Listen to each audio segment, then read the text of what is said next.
ఏమో సెంటిమెంట్ ఏమో.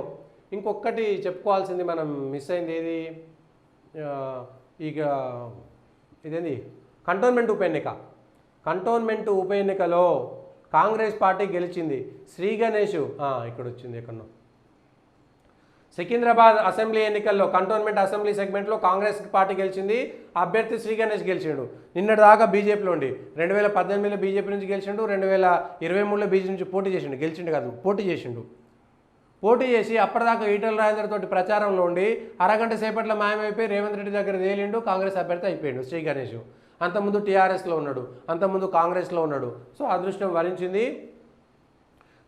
బీజేపీ నేత వంశీచంద్ర తిలక్పై 13,206 ఓట్లు వచ్చినాయి, గెలిచిండు.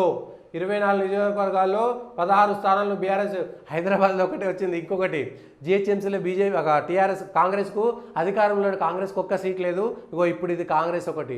జిహెచ్ఎంసీ మొత్తంలో కాంగ్రెస్కు, ఇది జిహెచ్ఎంసీ కిందికి రాదు, కంటోన్మెంట్ సపరేట్ బోర్డు అయినా కూడా హైదరాబాద్ పరిధిలో కాంగ్రెస్ పార్టీకి ఒక్క ఊరట లభించింది.